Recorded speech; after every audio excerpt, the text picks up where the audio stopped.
Hey, what's up, everybody? BDF44 coming at you with another video. All right, so the Los Angeles Lakers weren't able to get the victory tonight, unfortunately, at the Crow against the Philadelphia 76ers, 126-121.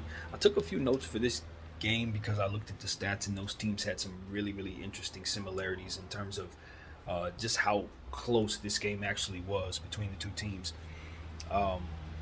So I'm going to just read some of these off, and you guys see what I'm talking about. From the field goal percentage, the Lakers had 51.5%. Sixers were 51.6%. 3-point percentage, the Sixers were 37.0%. The Lakers were 37.9%. You see how close this was? Fractions of a point. Rebounding, they had us by 2. Actually, we had them by 2, rather. They had 43, we had 45. Assists, they had 26, we had 25. Blocks, they had 5, we had 3. Turnovers, that was a little different, 7 to 12. Points in the paint, they had 60, we had 66. And that was pretty much what I wanted to share with you guys in terms of the similarities of the stats in this game. Very, very close game. It really just came down to the Lakers dealing with 4 starters for the Philadelphia 76ers and us kind of having guys, of course, sitting Bron and THT, particularly, of course, AD as well. So we didn't have our full team. They had their full team to start the game. And it was just about us trying our best to try to, make it respectable. And I thought we did a wonderful job, absolutely wonderful job of doing that. Made it respectable, gave me the energy that I hoped to see, didn't make me feel like we took really any steps back as a team from the road trip. I thought they played well, and I thought if Bron would have played, we would have won. Simple as that. His production was what was missing tonight. I wasn't mad at us for not playing him at all. That's not a regrettable decision in my mind. I think you got to make sure that he's healthy for the playoffs, and we felt like we weren't going to win this game anyway.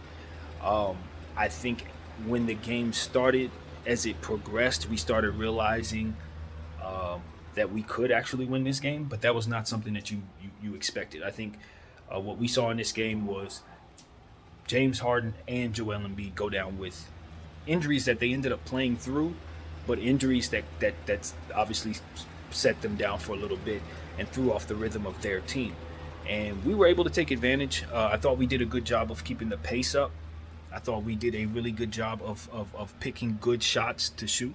I thought our shot selection was good. I thought we continued some of the things that we had done on the road trip that worked for us, including going into the paint a little more, diving into the paint and making sure that we gave the referees something to whistle.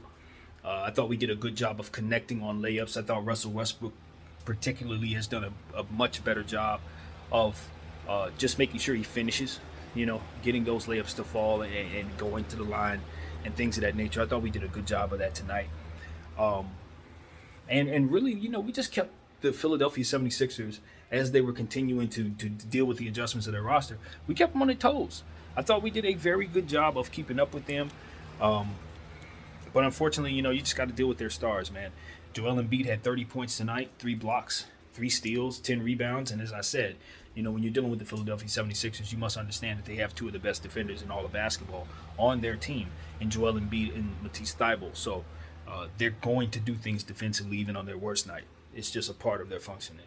So, Tyrese Maxey had 21 points, 7 assists, 5 rebounds. Really good night for him. James Harden, of course, 24 points, 7 assists, 7 boards. And Tobias Harris really flexed tonight with 20 points, 5 assists, 7 rebounds.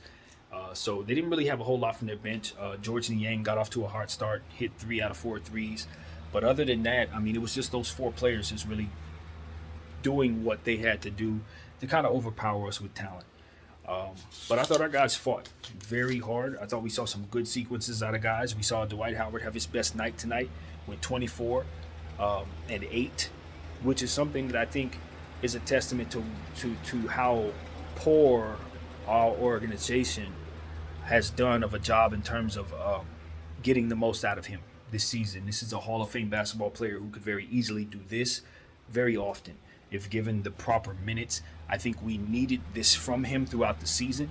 I think other players needed this as well, and I think we did a poor job of putting all of those people in bad positions by not playing him.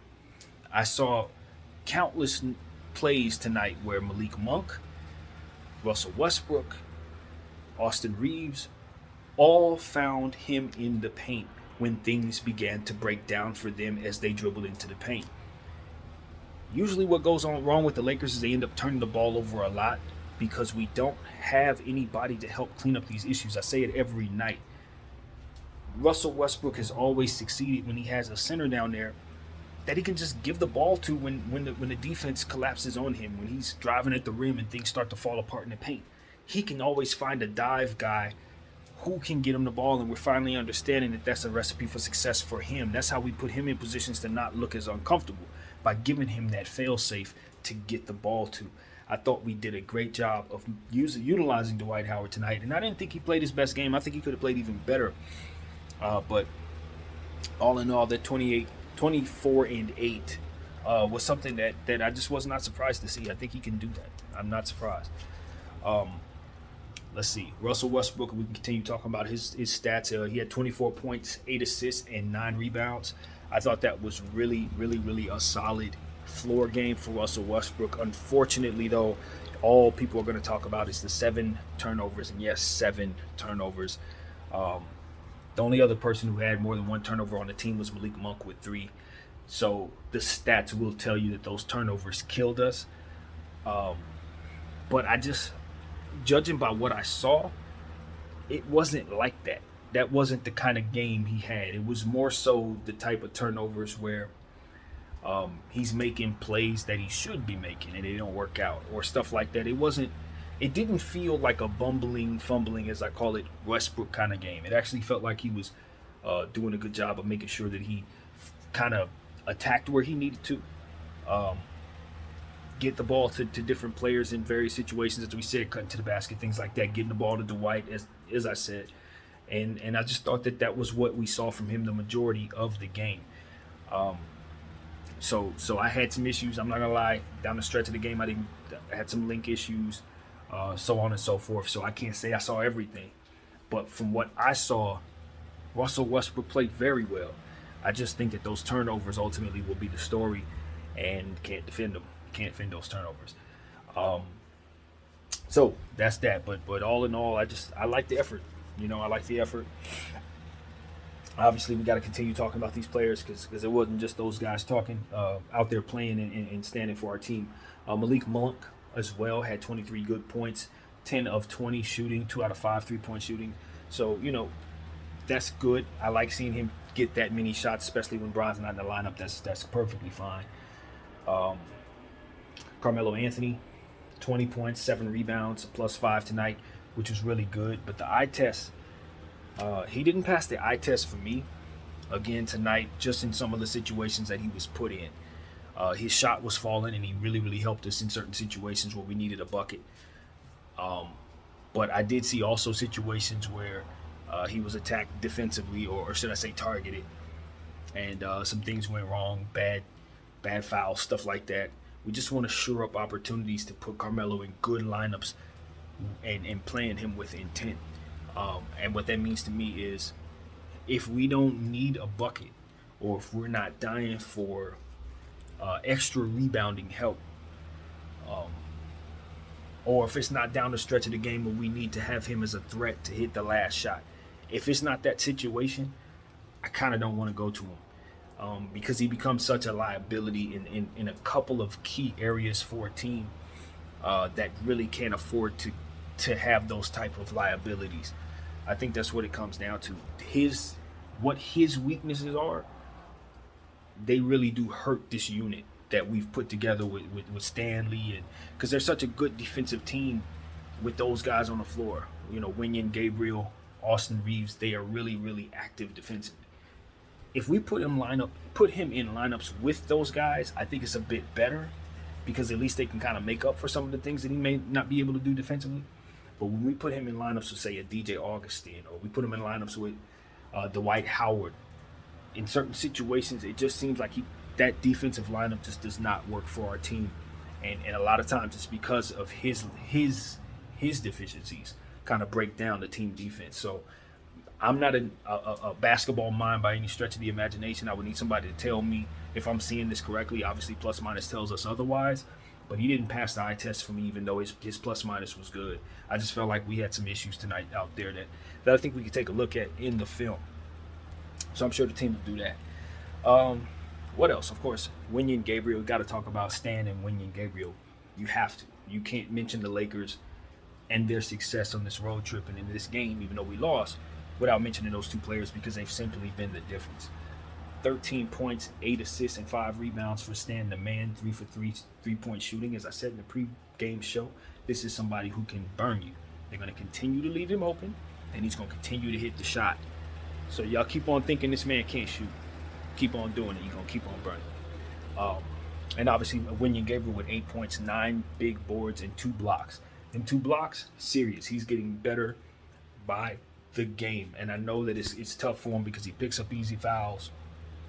But the coach trusted him with 30 minutes tonight, if I'm not mistaken, gave Stan 35 minutes. A1 stuff right there. That's exactly what we want to see. Lean on those young players and their athleticism and defensive ability and let them carry us in ways that nobody could earlier in the season. That is what is going to complement LeBron James and Anthony Davis most come playoff time / play-in time. We need those two players to continue doing exactly what they're doing because they are helping this team. And, I couldn't be more pleased with their production and their acquisition. So kudos to Rob Pelinka because we're going to have to talk bad about you soon. But those particular pickups have been exactly what the Lakers are talking about. So, or what we want as a fan base, rather. So, Austin Reeves struggling some more. I'm not going to say I'm concerned. That's the wrong way of putting it. But what I will say is, it's becoming an issue. His production. He if he's going to play as many minutes as he is, I need him to be more aggressive. This is a Lonzo Ball syndrome. That's what I call this. Same issue we had with Zoe when he was our point guard back in the day. Sometimes when you're like these guys who are really, really fluid with the game of basketball to where they don't even really have to do a lot of different things to try to affect the game in a positive way, they tend to almost get lost in the production of just doing it without being statistically helpful. And I tell guys like that, I would tell them, you need to affect the stats as well because stats equal production. It's not enough to get a bunch, just only hockey assists. It's not enough to only get 50-50 balls. You have to put the ball in the hoop. And, it's one of those situations where you got to continue to be aggressive. I think he finds ways of being aggressive in ways that don't score, like rebounding, stealing the ball, stuff like that. Obviously getting assists, that's the strength of his. It's wonderful. He's going to have to put in the hours on that three-point shot. Because if he can't hit that three-point shot, it's going to be the difference between him being just a solid role player and whatever his real potential is, which I think is a little bit better than that, if not a lot better. So that's going to be where he's going to have to just lock himself in the gym over the summertime and just get in there with some of these professional shooters and learn what works for him. You know what I mean? Because if he knocks down a three-point shot, he's going to be a different player, straight up. But until that time, we have a hard time putting him in lineups where guys can't shoot around him. It's just one of those situations where we just have too many deficiencies individually with our players. If they're good at one thing, they're not good at something else, and they need to be. You understand what I'm saying? It's that kind of thing. They need to be in order for this team, particularly, to function properly. And it just is what it is. When your team is not that good, this is why. This could be why. So, in our case, it is. And I'm not angry at the rookie or down on the rookie. It's just, we have him in a role where he's playing this many minutes. I need more aggression. I need more production. And I think he's smart enough to be able to step outside of what he naturally is as a rookie and give us more. I think tonight he was a little frustrated because he found himself switched off on a guy like Tobias Harris. Tobias finished through him easily. Ain't nothing wrong with that. Tobias Harris has been in the NBA for many years. He's bigger than you. Ain't nothing wrong with that. I think it's just a testament to how much work is ahead. You have to get put into work. Weight room. That's what it is. So as he continues to get stronger, I think those are going to be plays that he probably has more success contesting. And,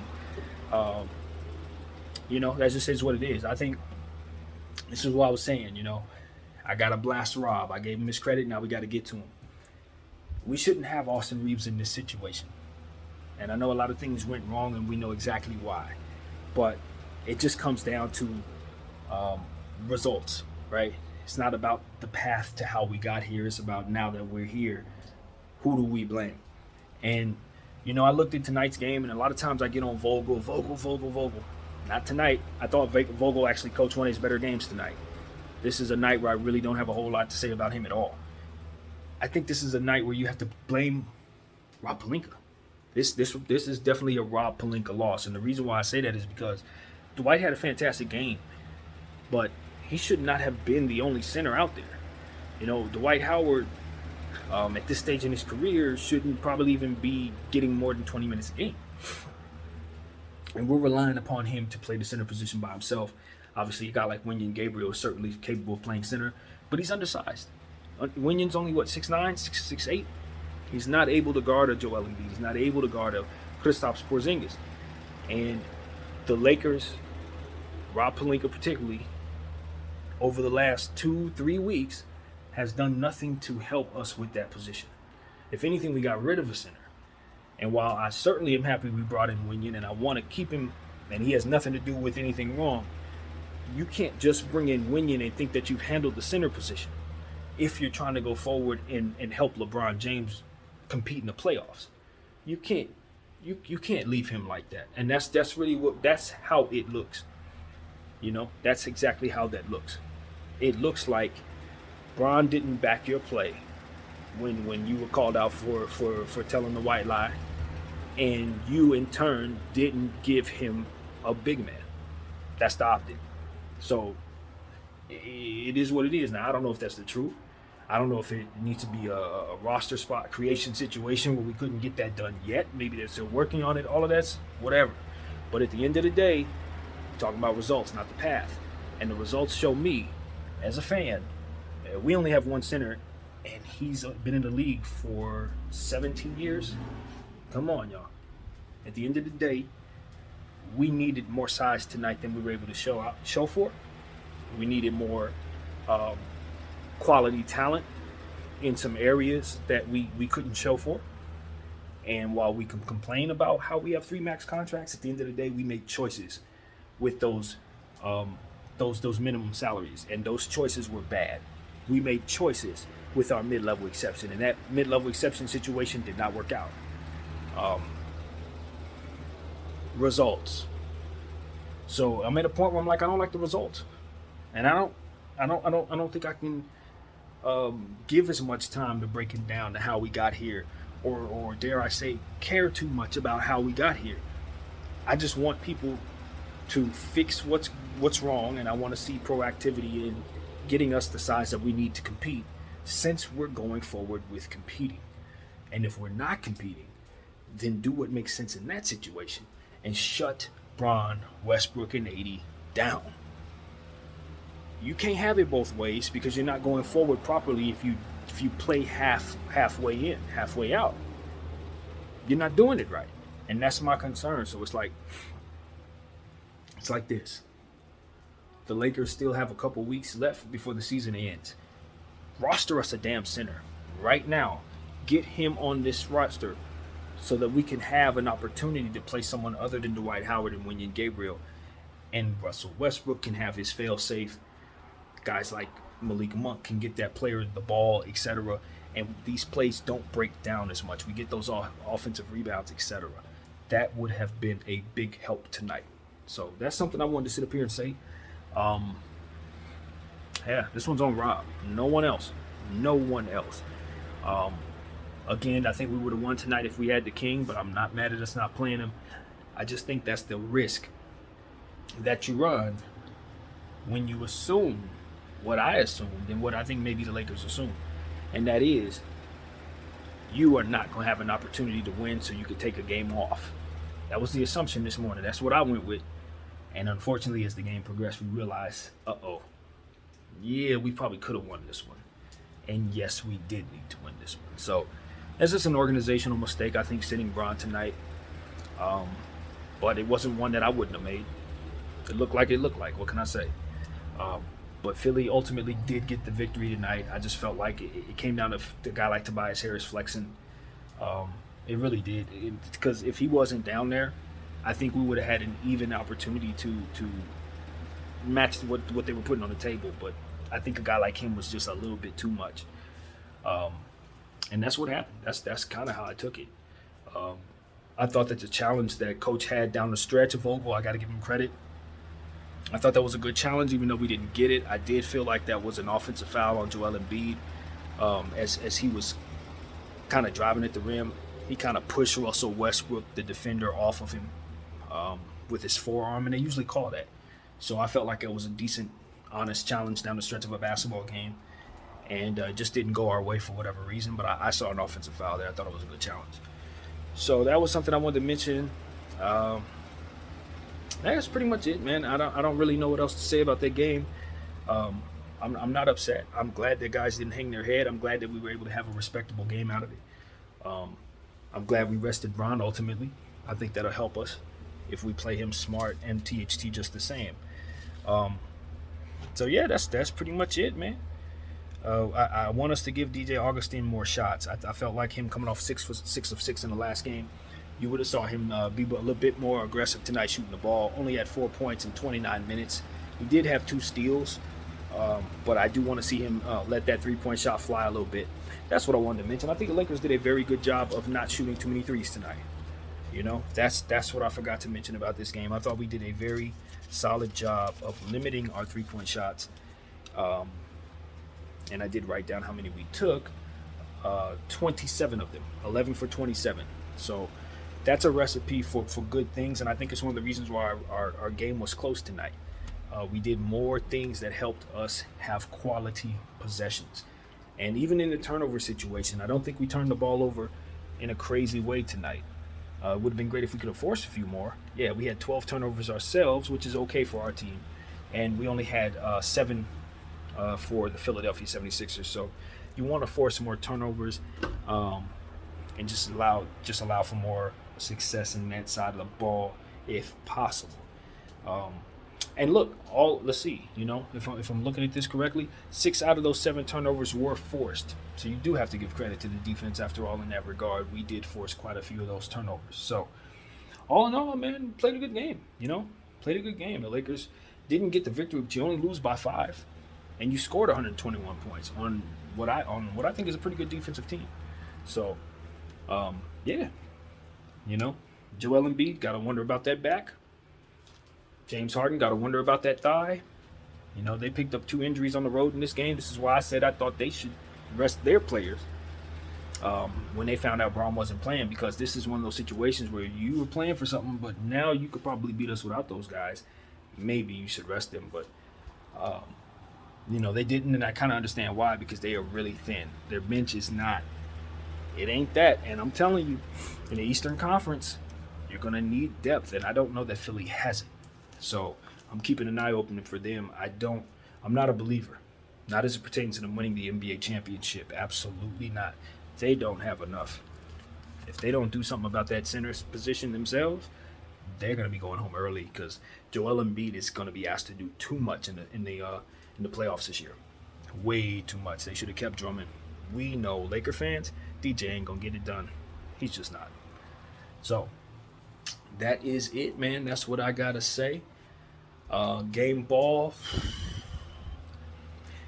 Honestly, when it comes to the game ball, I didn't really have anybody stood out in this game.